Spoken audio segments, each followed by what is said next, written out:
मैं भीख मांगने के लिए जब एक घर में गई तो वहाँ एक लड़के ने मुझे घर में खींच लिया। फिर उसने मेरे साथ जो किया उसे जानकर आपके भी होश उड़ जाएंगे। मेरा नाम शालू है। मैं अकेले सड़क के किनारे खड़े होकर भीख मांगती और अपना गुजारा करती थी। एक दिन मैं एक घर में भीख मांगने के लिए चली गई। दरवाजे पर एक औरत आई और वो मुझे घर के अंदर ले गई। कहने लगी कि मेरे बेटे के साथ अगर शादी कर लोगी तो तुम्हारी ज़िंदगी संवर जाएगी। उस औरत के कहने में आकर मैंने उसके बेटे के साथ शादी कर ली।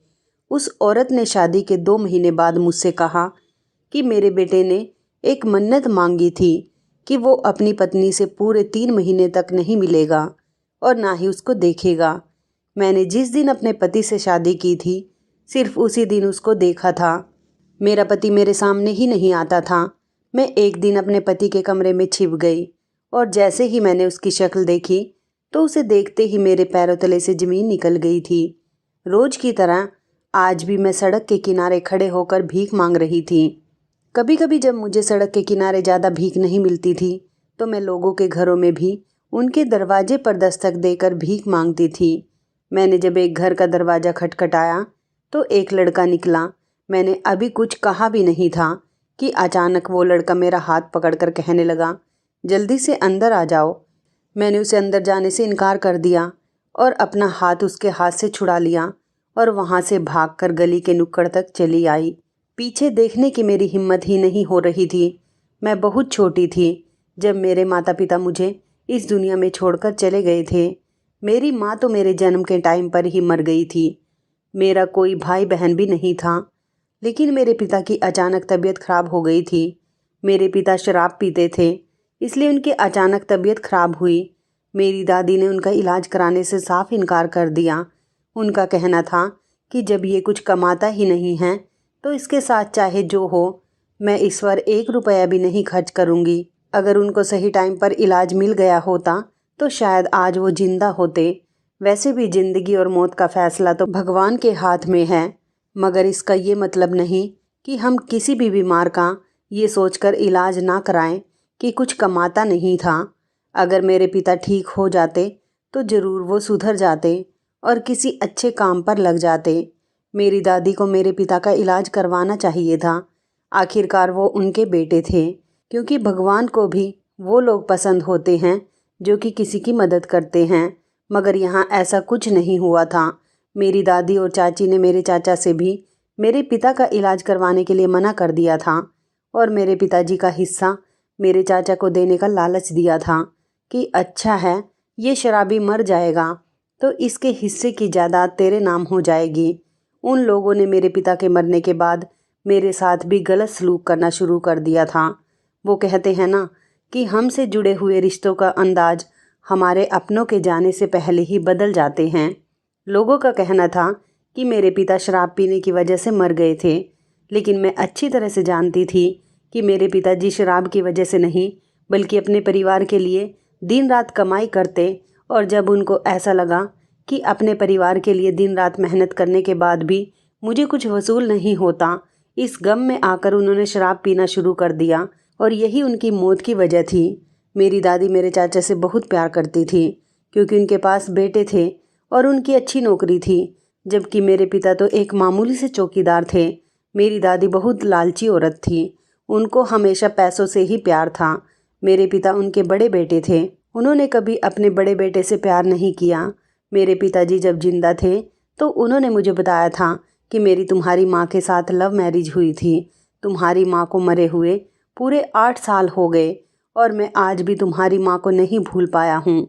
मैं आज भी उससे पहले जितनी ही मोहब्बत करता हूँ और इस पसंद की शादी पर वो दोनों इतनी जल्दी अलग हो जाएंगे, इस बारे में ना तो कभी मेरी माँ ने सोचा था और ना ही कभी मेरे पिताजी ने। यही वजह थी कि मेरी माँ के मरने के बाद कभी मेरे पिताजी ने दूसरी शादी नहीं की। मेरी माँ मुझे मेरे पिता की गोद में छोड़कर मर गई थी। मेरे पिता ने मेरी ही खातिर दूसरी शादी नहीं की थी। उनका कहना था कि मैं अपनी बेटी को खुद संभाल लूँगा, खुद पाल लूँगा, लेकिन किसी दूसरी औरत के हवाले कभी नहीं करूँगा। बचपन से ही मेरी दादी और चाची ने मेरी माँ के ना होने का मुझसे फ़ायदा उठाया था। उन्होंने कभी मुझे प्यार मोहब्बत की नज़र से नहीं देखा था। मेरा जो काम करते मेरे पिताजी ही किया करते थे। उन लोगों को बस मेरे पिताजी के मरने का ही इंतज़ार था। वो लोग मुझे बिल्कुल भी पसंद नहीं करते थे। पिताजी के मरने के बाद ही उन्होंने मुझे घर से निकाल दिया। पिताजी के मरते ही उन्होंने इस काम को भी अंजाम दे दिया। मैं उस टाइम 9 साल की थी। मैंने अपने ऊपर जुर्म होते हुए देखा था, लेकिन मैं किसी से कुछ कह नहीं पाई थी। मैंने अपनी दादी और चाची का एक अलग ही रूप देखा था। वो लोग मुझसे घर के सारे काम करवाया करते थे। पढ़ने लिखने की उम्र में उन्होंने मुझे खाना पकाने पर डाल दिया था। उन दिनों मुझे अपने अपनों की ज़रूरत थी, लेकिन मेरे अपनों ने ही मेरे पिता के मरने के बाद मेरी ज़िंदगी बर्बाद करने के बारे में सोच लिया था। उन्होंने ये भी नहीं सोचा कि मैं उनका सारा घर संभाल रही हूँ, तो ज़रूरत पड़ने पर वो मेरा भी साथ दे और मेरी फ़िक्र करे। आखिरकार मैं उनके ही घर की तो बेटी थी, तो उन्हें भी मेरा ख्याल करना चाहिए था, क्योंकि मैं अपनी माँ की मोहब्बत तो कभी पा न सकी थी। मेरे पिता के सामने तो किसी की मजाल नहीं होती थी कि मुझसे ऊंची आवाज़ में भी बात कर सके। मेरे पिताजी ने हमेशा मुझसे बहुत प्यार किया था। वो मेरा अपना घर होते हुए भी अपना नहीं था। मेरी चाची देखने में तो बहुत खूबसूरत थी, लेकिन मुझे उतनी ही ज़्यादा बदसूरत लगती थी, क्योंकि कभी उन्होंने मुझे अच्छा नहीं समझा था। इसकी वजह बस यही थी कि उन्होंने कभी मुझ जैसी मासूम लड़की पर तरस नहीं खाया था। उन्होंने मेरी माँ की हर चीज़ पर कब्जा कर लिया था। मेरी माँ का सामान, मेरी माँ का कमरा और वो सब उन्होंने अपने हिस्से में ले लिया था। जब पिताजी जिंदा थे तो अपनी माँ का सामान मैं इस्तेमाल करती थी और दादी ने भी खुशी खुशी उन्हें सब कुछ सौंप दिया था। लेकिन पिताजी के मरने के बाद तो मेरी दादी और चाची ने मेरा जीना दुश्वार करके रख दिया था। इस घर की किसी चीज़ पर मेरा कोई हक नहीं था। मुझे नौकरों की तरह ट्रीट किया जाता था।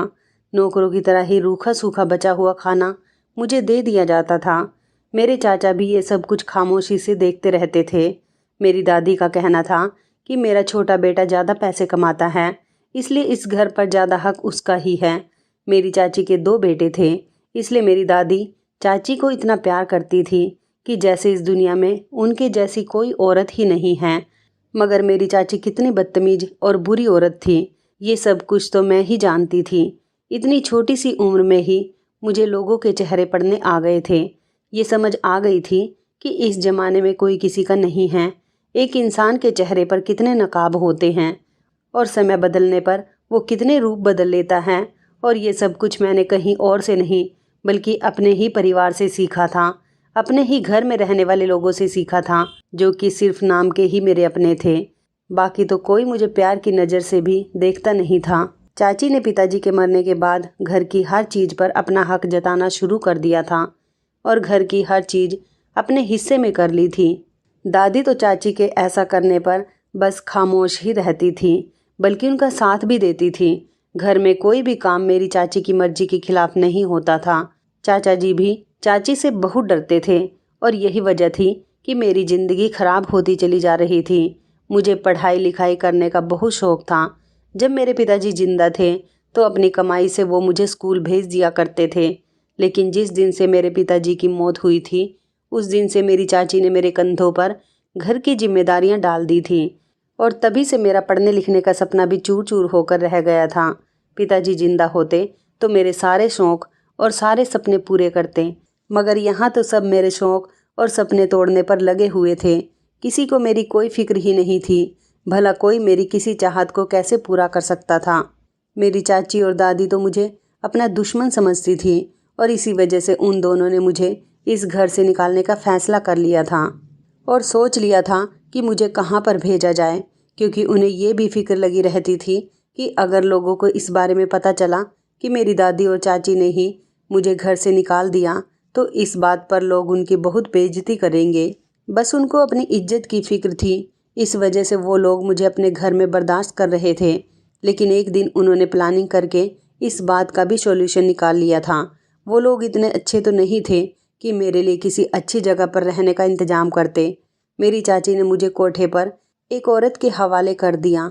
इसका मतलब यही था कि उन्होंने मुझे कोठे पर बेच दिया था और लोगों से यही कह दिया था कि मैं खुद अपने घर से भाग गई हूँ, बल्कि उन्होंने कोठे वाली बाई से मेरी महंगी कीमत भी वसूल की थी। 10 साल की उम्र में ही मैं कोठे पर बिक गई थी। वो औरत जब मुझे लेने के लिए आई तो पहले तो बड़ी हैरानी से मुझे देखने लगी। वो कभी मुझे देखती तो कभी मेरी चाची को।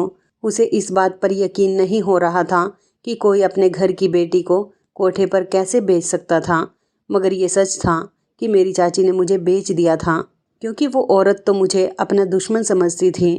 उसने मुझे घर से निकालकर उस कोठे वाली बाई के हवाले करके घर का दरवाज़ा बंद कर लिया। मैं बहुत रो रही थी कि मुझे उसके साथ नहीं जाना, मुझे अपने पिताजी के घर में रहना है, लेकिन मेरी आवाज़ तो जैसे किसी को सुनाई ही नहीं दे रही थी। मैंने अपने चाचा जी को भी बहुत आवाज़ लगाई, लेकिन उन्होंने घर पर होने के बावजूद भी मेरी आवाज़ को इग्नोर कर दिया। बहुत देर तक इसी तरह से मैं रो रो कर चाचा को आवाज़ लगाती रही और कोई बाहर नहीं आया था। तो बाई मेरा हाथ पकड़कर मुझे गाड़ी में लेकर बैठ गई थी। उस बाई ने मुझसे कहा कि तेरा इस दुनिया में कोई नहीं है, मेरे साथ चलेगी तो फ़ायदे में रहेगी। अब मैं उसी के सहारे पर थी। वो जहाँ भी ले जाती मुझे उसकी मर्जी के मुताबिक जाना था। थोड़ी दूर गाड़ी चलने पर हम एक पुरानी सी कोठी पर पहुँच गए थे। वहाँ एक कोठी बनी हुई थी। उस औरत ने मुझे बताया कि ये एक कोठा है, यहाँ पर लड़कियाँ बेची और ख़रीदी जाती हैं, और तेरी चाची ने भी मुझसे तेरी महंगी कीमत वसूल की है। उसने कहा कि यहाँ पर तेरे जैसी बहुत सारी लड़कियाँ रहती हैं। मुझे तुझ पर तरस आ गया था, मैंने तुझे खरीद लिया है। मैं तुझे अभी किसी मर्द के हाथ नहीं बेचूंगी। तू यहाँ पर आराम से रह सकती है, इसे तू अपना ही घर समझ। उन्होंने मुझे बताया कि लेकिन यहाँ रहने के लिए तुझे मेरे लिए काम करना होगा। मैं उनकी बात सुनकर हैरान रह गई थी कि आखिर में 9-10 साल की बच्ची उनके लिए भला क्या काम कर सकती थी। उन्होंने मुझे बताया कि मैं यहाँ पर छोटी लड़कियों से भीख मंगवाती हूँ।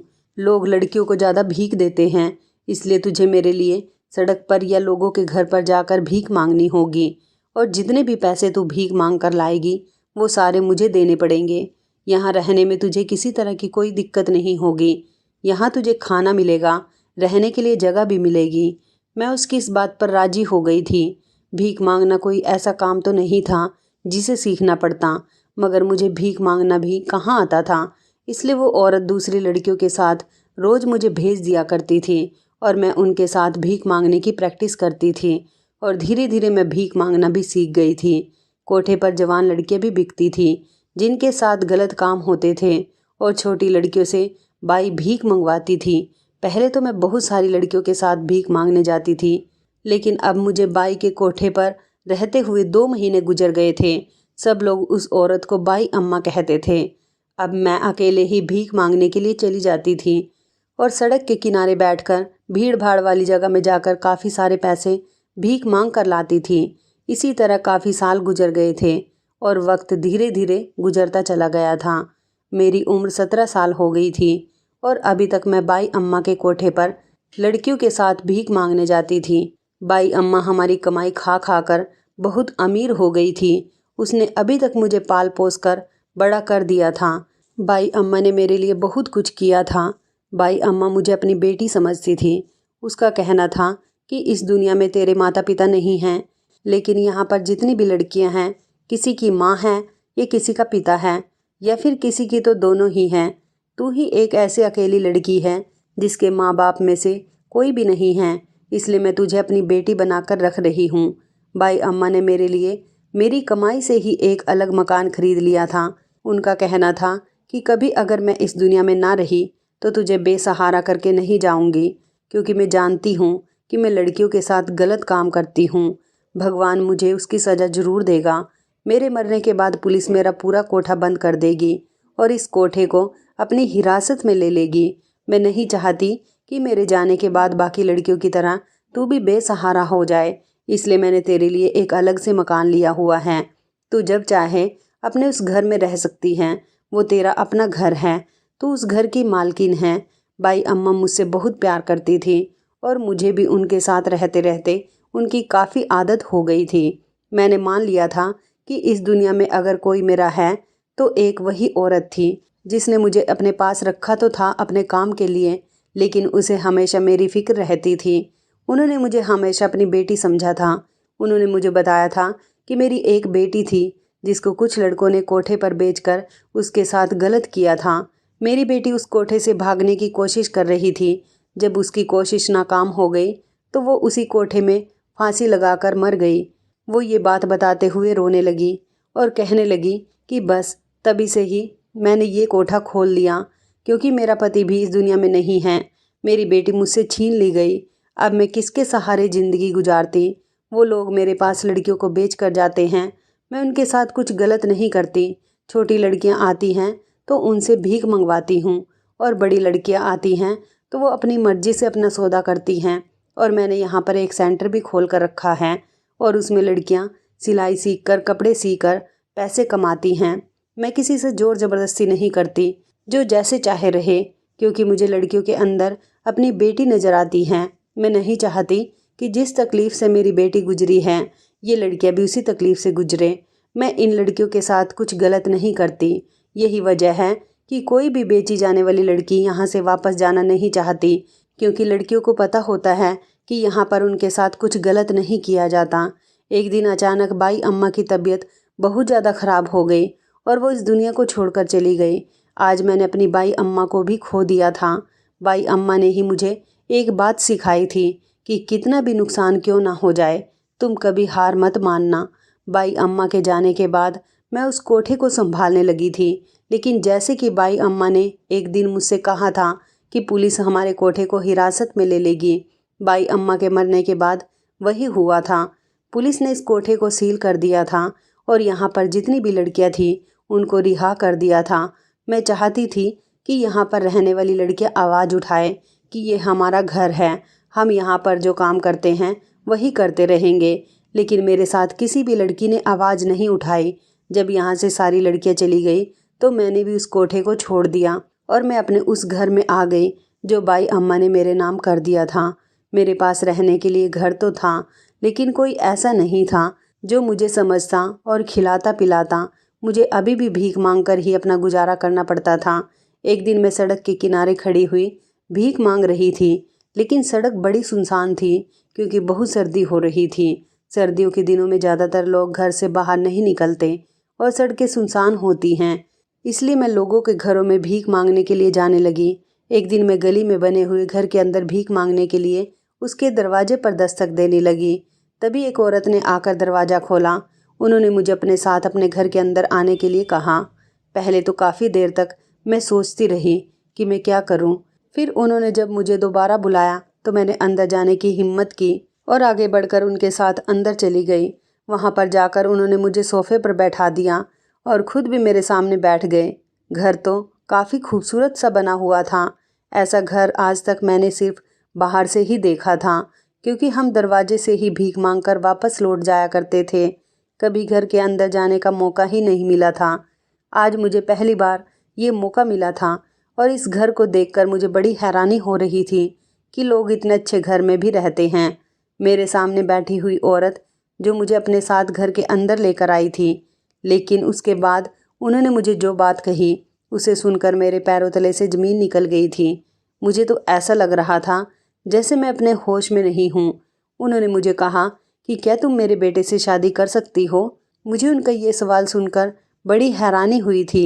मैंने तो सोचा था कि उन्होंने मुझे खाना देने के लिए घर के अंदर बुला लिया होगा। मुझे नहीं पता था कि वो मुझे इतना बड़ा ऑफ़र दे सकती हैं, जिसके बारे में मैंने कभी सोचा भी नहीं था। मुझे लगा कि शायद मैंने गलत सुना होगा। कंफर्म करने के लिए मैंने दोबारा से उनसे उनकी बात दोहराने के लिए कहा। जब उन्होंने दोबारा से मुझे अपने बेटे से शादी की ऑफ़र दी तो मैंने बिना सोचे समझे ही शादी के लिए हाँ कर दी थी। वो जो भी था, जैसा भी था, मेरी उससे शादी होने वाली थी और यही बात मेरे लिए काफ़ी थी। इसके अलावा उस वक्त मैंने कुछ भी नहीं सोचा था और फ़ौरन ही मैं शादी करने के लिए तैयार हो गई थी। मेरे बस हाँ कहने की देर थी और उस औरत ने कहा कि तुम्हें अब हमारे घर पर ही रहना होगा। उन्होंने कहा था कि यहाँ पर तुम्हें सब कुछ मिलेगा। अगर तुम अपने घर से कोई चीज़ लेकर आना चाहती हो तो ला सकती हो। उन्होंने कहा कि कल सुबह ही तुम्हारी मेरे बेटे के साथ शादी है। उस औरत की इतनी जल्दबाजी पर मुझे बड़ी हैरानी हो रही थी, मगर फिर मैंने इस बात को इग्नोर कर दिया था। मैं अपने घर जाकर वहाँ से अपना एक बैग उठाकर ले आई थी जिसमें मेरे कुछ कपड़े और ज़रूरत का सामान था। मैं अपना सामान लेकर वापस उसी औरत के घर पर आ गई थी। उस औरत ने मुझे अपने घर पर रहने के लिए एक अलग से रूम दिया था और कहा था कि अब तुम इस रूम में रहोगी। वो रूम भी उस घर की तरह ही खूबसूरत था। मुझे अपनी आंखों पर यकीन नहीं हो रहा था कि मैं इतने बड़े घर की बहू बनने जा रही थी। मुझे अपनी किस्मत पर अभी तक यकीन नहीं हो रहा था, मगर वो औरत अपने बेटे की शादी मुझसे क्यों करवा रही थी, ये बात मेरी समझ में नहीं आ रही थी। मैं तो एक आम सी भीख मांगने वाली लड़की थी। वो औरत चाहती तो अपने बेटे की शादी किसी बड़े और अमीर परिवार की बेटी से भी करवा सकती थी। उसे मैं ही क्यों पसंद आई थी, ये बात मेरी समझ नहीं आ रही थी, जबकि वो तो मेरे बारे में कुछ जानती भी नहीं थी। मगर मैंने इस बात को इग्नोर कर दिया और सोचा कि मुझे क्या मतलब, मुझे तो बस अपनी आने वाली ज़िंदगी के बारे में सोचना चाहिए। कब तक मैं अकेली भीख मांगती रहती। पहले की बात और थी, बाई अम्मा ने मुझे इतना बड़ा कर दिया था, लेकिन अब उस घर में मेरा अकेले रहना भी तो ठीक नहीं था। ऐसे में मुझे उस औरत का ऑफ़र ही बेहतर लगा था। वो औरत जैसा भी सोचकर मुझे अपने बेटे के लिए चुन रही थी, मेरे लिए यही काफ़ी था कि मेरे इतने बड़े घर के बेटे के साथ शादी होने जा रही थी। वैसे भी एक न एक दिन तो मेरी शादी होनी ही थी। अब जबकि मैं एक भीख मांगने वाली लड़की थी, तो कभी दूर दूर तक भी मेरे लिए ऐसे परिवार का रिश्ता नहीं आता। अब ये तो मेरा अच्छा भाग्य था कि खुद इस औरत ने मुझे अपने बेटे के लिए शादी करने की ऑफ़र दी थी। इससे ज़्यादा भला मुझे और क्या चाहिए था। वो औरत मुझे कमरे में छोड़कर जा चुकी थी और थोड़ी देर के बाद एक नौकरानी मेरे लिए खाना लेकर आई थी। नौकरानी कहने लगी, मैडम, खाना खाने के बाद आप सो जाना, सुबह आपकी शादी है, उसके लिए मैं आपको तैयार करने के लिए आ जाऊंगी। वो खाना रख कर चली गई थी। उसके जाने के बाद मैं खाना खाने बैठ गई थी। खाना खाने के बाद फ्री होकर मैं थोड़ा आराम करने के लिए लेट गई थी और मुझे कब नींद आ गई मुझे कुछ पता ही नहीं चला। जब मैं सोई तो मेरी अगली सुबह ही आँख खुली थी। सुबह के लगभग 9 बज रहे थे।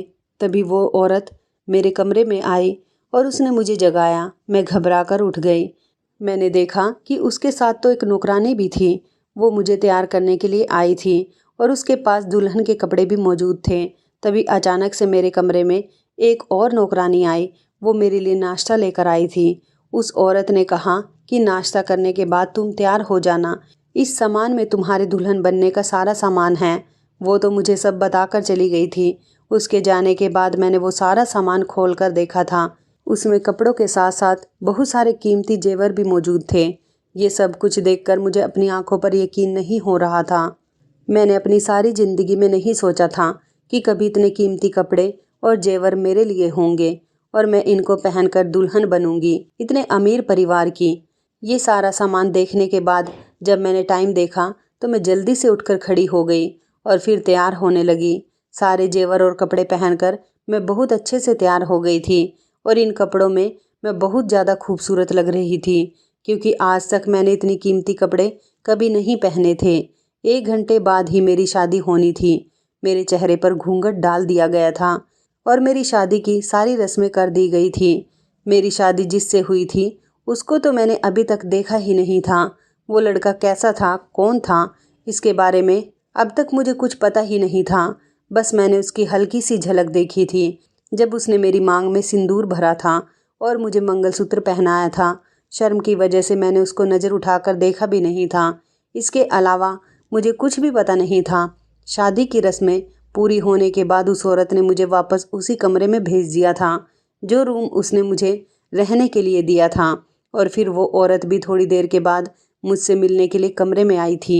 उस औरत ने मुझसे कहा कि मेरे बेटे ने मन्नत मांगी है कि वो पूरे 2-3 महीने तक अपनी पत्नी से नहीं मिलेगा और काम के सिलसिले में वो बाहर जा रहा है। वहाँ से आने के बाद ही वो अपनी पत्नी से मुलाकात करेगा। उस औरत की बात मुझे बड़ी अजीब लगी थी और इसी तरह धीरे धीरे दिन गुजरने लगे थे। इतने दिन हो गए थे और अपने ही पति को अभी तक मैंने नहीं देखा था।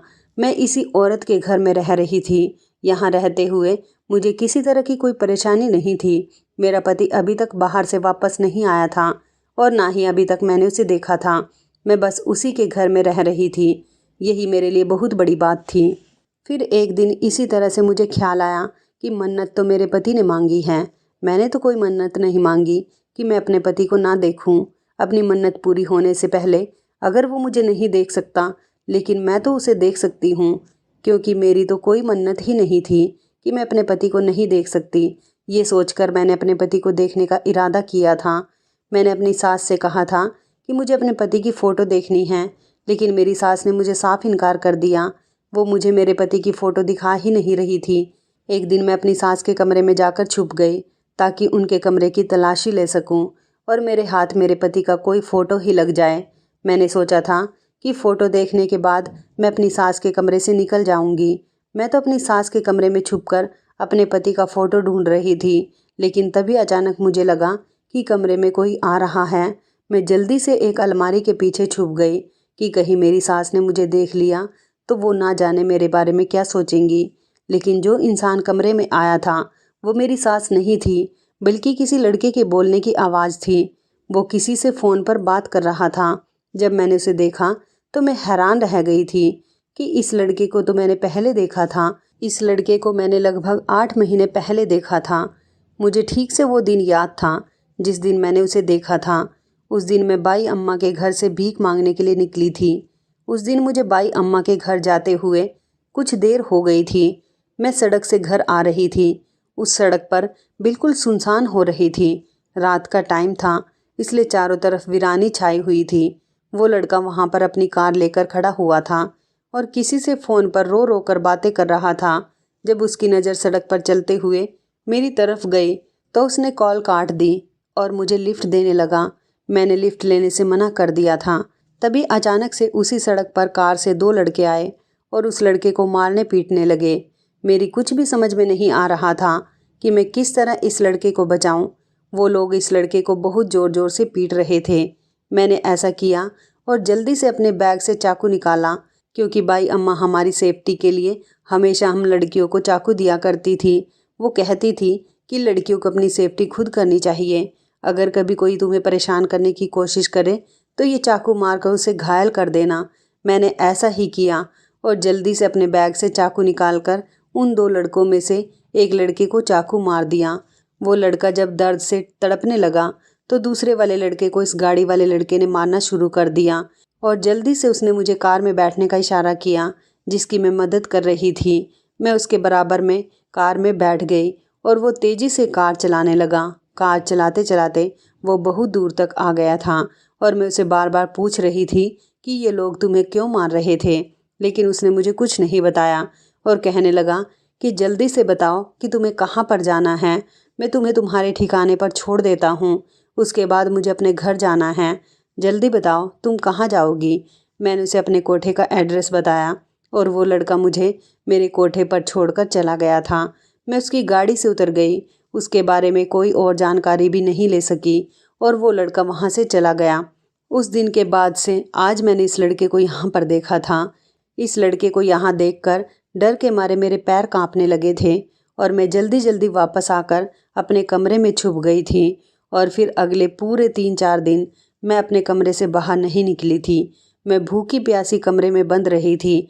मैंने किसी को कमरे के अंदर तक नहीं आने दिया था, यहाँ तक कि मैंने किसी नौकर को भी नहीं आने दिया था, जबकि घर की नौकरानियाँ मेरे लिए सुबह का नाश्ता और दोपहर और रात का खाना लेकर आ रही थी। मैंने किसी को कमरे के अंदर नहीं आने दिया। ये बात देखते हुए मेरी सास भी परेशान हो गई थी कि आखिरकार मैं कमरे से बाहर क्यों नहीं निकल रही थी। मैं अब सारी सच्चाई को जानना चाहती थी। जब मेरी सास ने दरवाज़ा बजाया और कहा कि दरवाज़ा खोलो शालू, मैं आई हूँ। मैंने अपनी सास से कहा कि इस घर में तो कोई मर्द नहीं रहता, तो फिर आपके कमरे में वो लड़का कौन था। मैंने अपनी सास को बता दिया कि मैं आपके कमरे में चोरी चुपके अपने पति की फ़ोटो देखने के लिए गई थी। तब मैंने वहाँ पर एक लड़के को देखा था। मेरी सास मुझसे कहने लगी, ये तुम्हारी आंखों का वहम होगा, इस घर में कोई मर्द नहीं है। मेरा बेटा और तुम्हारा पति वो भी इन दिनों घर पर नहीं है, वो तो बाहर गया हुआ है। और तुम मुझे बिना बताए मेरे कमरे में क्यों गई थी। मैंने कहा ना कि मैं आपके कमरे में अपने पति की फ़ोटो देखने के लिए गई थी। मैंने आपको सच बता दिया, लेकिन फ़ोटो की बजाय मुझे वहाँ पर एक लड़का मिला जिसको मैंने पहले ही एक बार देखा है। पर आपने मुझसे झूठ क्यों बोला कि यहाँ पर कोई मर्द नहीं रहता, आप अकेली रहती हो। आप जल्दी से मुझे बता दो कि वो लड़का कौन है। मेरी सास ने मुझे बताया कि वो लड़का ही तुम्हारा पति है। ये सुनकर तो मैं हैरान रह गई थी। उन्होंने कहा था कि इसी लड़के के साथ तुम्हारी शादी हुई है। मुझे अपने कानों पर विश्वास नहीं हो रहा था कि जिस लड़के के साथ मेरी शादी हुई है उसे मैं पहले भी एक बार मिल चुकी हूँ। अब मैंने अपनी सास से कहा कि आपने मुझसे इतनी बड़ी बात छुपाई, आपने मुझसे कितने झूठ बोले हैं। पहला झूठ तो ये कि इस घर में कोई मर्द नहीं रहता। दूसरा झूठ ये कि आपके बेटे ने मन्नत मांगी है और काम के सिलसिले में बाहर गया हुआ है और 3 महीने से पहले वो नहीं लौटेगा, जबकि आपका बेटा तो इसी घर में आपके कमरे में मौजूद था। अब आप मुझे अपने बेटे से शादी करने की वजह बताओ कि आपने मेरी शादी अपने बेटे से क्यों करवाई। आप अपने बेटे की शादी किसी और लड़की से भी तो करवा सकती थी। आपने मुझे ही क्यों चुना अपने बेटे के लिए? और फिर उस दिन वो गुंडे आपके बेटे को मारने की कोशिश क्यों कर रहे थे? यह सब बातें कोई आम नहीं थी। इन सब बातों के पीछे एक बहुत बड़ी वजह छुपी हुई थी और ये सब जानने के लिए मैंने अपनी सास से सवाल किया था, लेकिन मेरी सास मेरे सवाल सुनकर खामोश हो गई थी। वो मुझे कुछ बता ही नहीं रही थी। मेरी सास के अलावा मुझे कोई दूसरा मेरे सवाल का जवाब दे ही नहीं सकता था। मैं यही सब सोच रही थी कि कहीं बड़े घर में शादी करने के चक्कर में मैं कहीं बड़ी मुसीबत में तो नहीं पहुंच गई हूँ। अब सोच सोच कर मुझे बहुत डर महसूस होने लगा था। मैंने सोच लिया था कि अब मुझे क्या करना है। मैं अपनी सास को छोड़कर अपना सामान पैक करने के लिए चली गई थी और मैंने फैसला कर लिया था कि मैं इस घर को छोड़कर वापस अपने घर जा रही हूँ। अपना सामान लेकर जब मैं दरवाजे पर आई तो मेरी सास खड़ी हुई थी। मैंने उनसे कहा कि मैं ये घर छोड़कर जा रही हूँ। मुझे जाता हुआ देखकर मेरी सास बिल्कुल भी हैरान नहीं हुई थी। मुझे पक्का यकीन था कि मुझे जाता हुआ देखकर मेरी सास मुझे ज़रूर रोकेंगी और ऐसा ही हुआ था। मेरी सास मुझे रोकने की बहुत कोशिश कर रही थी, लेकिन मैंने अपनी सास से कहा कि मैं एक शर्त पर ही रुकूंगी, जब आप मुझे मेरे सवालों का जवाब दोगी। मेरी सास मुझे पूरी बात बताने के लिए तैयार हो गई थी। उन्होंने मुझे बताया कि गांव में हमारा एक पुश्तैनी मकान है, लेकिन हम लोग यहाँ शहर में रहते हैं। ऐसा इसलिए क्योंकि काफ़ी सालों पहले हम लोग भी गांव में रहते थे। हमारे गांव में एक रिवाज है कि जब कोई इंसान अपनी ख़ानदानी जायदाद हासिल करना चाहे तो उसे उसकी ख़ानदानी जायदाद तभी मिलेगी जब वो किसी गरीब और भिखारी लड़की से शादी करेगा। जिस लड़के के साथ तुम्हारी शादी हुई है उसका नाम मनीष है। मनीष मेरा इकलौता बेटा है। मैं अपने पति के साथ गांव में रहा करती थी। वहां पर मेरे पति की करोड़ों की ज़मीन थी। जब मेरे पति मर गए तो मेरे पति के भाइयों ने मेरे पति की सारी संपत्ति अपने नाम कर ली और हम लोगों को बेघर कर दिया। मैं अकेली अपने बेटे को लेकर शहर में आ गई और ना जाने कितनी परेशानियां झेलने के बाद मैंने अपने बेटे को काबिल इंसान बना दिया और आज भी मेरे पति के भाई मेरे पति की जायदाद पर राज कर रहे हैं। उस जायदाद का असली मालिक मेरा बेटा है, क्योंकि वो सब उसके पिता की मेहनत की जायदाद है। मेरा बेटा बड़ा होने के बाद जब अपने गांव गया और जाकर अपने चाचाओं से अपने पिता की जायदाद मांगने लगा तो लोगों ने मेरे बेटे से खूब लड़ाई झगड़ा किया और कहा कि कभी संपत्ति पर नज़र मत डालना, ये सब हमारी है। मेरे बेटे ने एक वकील किया और उन लोगों के खिलाफ केस कर दिया। जब उन लोगों के पास पुलिस गई तो लोगों ने जैसे तैसे करके केस को रफा दफा कर दिया, लेकिन बदला लेने के लिए यहाँ पर गांव से मेरे बेटे को मारने के लिए गुंडे भेज दिए। उन लोगों ने मेरे बेटे को मारने की बहुत कोशिश की, लेकिन मेरा बेटा अपनी जायदाद हासिल नहीं कर पा रहा था। इसी सब का तोड़ करने के लिए मेरा बेटा गांव गया। सुना था कि गांव में सरपंच जी का बहुत सख्त कानून चलता है। सब लोग सरपंच जी के पास अपनी परेशानी लेकर जाते हैं। जब मेरा बेटा गांव के सरपंच के पास अपनी परेशानी लेकर गया तो सरपंच ने कहा कि तुम्हें अगर अपने पिता की सालों पुरानी जायदाद को हासिल करना है तो तुम्हें उसके लिए किसी गरीब या फिर भीख मांगने वाली लड़की से शादी करनी होगी और शादी का प्रूफ हमें देना होगा। उसके बाद वो सारी जायदाद तुम्हारे नाम करवा दी जाएगी, क्योंकि हमारे गांव का नियम है, हमारे गांव की ज़मीनों की जायदाद का मालिक वही इंसान होता है जो अमीर होते हुए भी किसी गरीब लड़की को अपने घर में इज्जत दे, उसे मान सम्मान के साथ रखे और उससे शादी करे। यही वजह थी कि मैंने तुम्हें अपने बेटे के लिए चुना और तुम्हारी शादी उसके साथ कर दी। शादी करने के बाद मेरा बेटा अपनी शादी का प्रूफ देने के लिए गांव के सरपंच के पास गया। गांव के सरपंच ने मेरे बेटे को पहले ही 3 महीने का टाइम दिया था कि 3 महीने पूरे होने के बाद तुम्हारी जायदाद तुम्हारे हवाले कर दी जाएगी। मेरे बेटे की जायदाद अभी उसके हवाले नहीं की गई। वो यहीं पर रहता है और अपनी जायदाद हासिल करने के लिए क्या कुछ कोशिश नहीं कर रहा। ऐसा नहीं है कि तुम्हारे साथ नाइंसाफ़ी की गई है। तुम मेरे बेटे की पत्नी हो, तुम ही मेरे बेटे की पत्नी रहोगी। मेरे बेटे ने तुम्हें देखा है। जिस दिन तुमने उसकी मदद की थी, उसे उन गुंडों से बचाया था, उसी दिन से वो तुम्हें पसंद करने लगा है। और अब जब उसे पता चला कि तुम ही उसकी पत्नी हो, तो वो और भी ज़्यादा खुश हो गया और कहने लगा कि जब मेरी जायदाद मेरे हाथ में आ जाएगी, तब मैं अपनी पत्नी को सरप्राइज़ दूंगा कि मैं ही उसका पति हूँ और वो मेरी सारी जायदाद की मालकिन है। मेरे बेटे ने सोचा कि वो आधी जायदाद तुम्हारे नाम कर देगा और आधी ट्रस्ट में गरीब लोगों को दे देगा, क्योंकि तुमने मेरे बेटे की बहुत मदद की है। अगर तुम उससे शादी करने के लिए तैयार ही ना होती, तो मेरे बेटे को कभी उसकी जायदाद नहीं मिलती। ये सब सुनकर तो मेरे पैरों तले से ज़मीन निकल गई थी। मैंने पीछे पलट कर देखा तो मेरा पति भी मेरे पीछे ही खड़ा हुआ था। वो मेरे आगे हाथ जोड़कर खड़ा था, कहने लगा था कि मुझे माफ़ कर दो, मैं तुमसे बहुत प्यार करता हूँ। ये बात सच है जो तुम्हें माँ ने बताई है। अगले 24 घंटे बाद कोर्ट में जाकर मेरी सारी जायदाद मेरे चाचा मुझे वापस कर देंगे, क्योंकि मैंने गांव के कानून के हिसाब से एक भीख मांगने वाली गरीब लड़की से शादी की है। मैं तुम्हें थैंक यू बोलना चाहता हूँ, तुमने मेरा बहुत साथ दिया। यह सब सुनकर मैं हैरान रह गई थी। मैं बहुत खुश हुई थी कि मेरी ज़िंदगी में इतना बड़ा बदलाव भी आ सकता था। मैंने तो कभी सोचा भी नहीं था कि मेरे परिवार के अलावा भी कुछ लोग ऐसे हैं जो सिर्फ मुझसे नफ़रत ही नहीं करते, बल्कि मुझसे प्यार करते हैं। मेरी ज़िंदगी में बाई अम्मा के बाद मनीष एक ऐसा इंसान आया जिसने मुझे प्यार किया, वरना तो मुझे ऐसा लगता था जैसे इस दुनिया में हर इंसान मतलबी है, कोई किसी से प्यार नहीं करता, हर इंसान एक दूसरे से नफ़रत करता है। मेरी ज़िंदगी बिल्कुल बदल गई थी। मेरे पति की जायदाद मिल गई और अब मैं खुशी खुशी उसके साथ ज़िंदगी गुजार रही हूँ। तो इस कहानी के बारे में आपकी क्या राय है, कमेंट करके ज़रूर बताइएगा। दोस्तों, आपको हमारी ये कहानी कैसी लगी, आप हमें कमेंट बॉक्स में ज़रूर बताएं।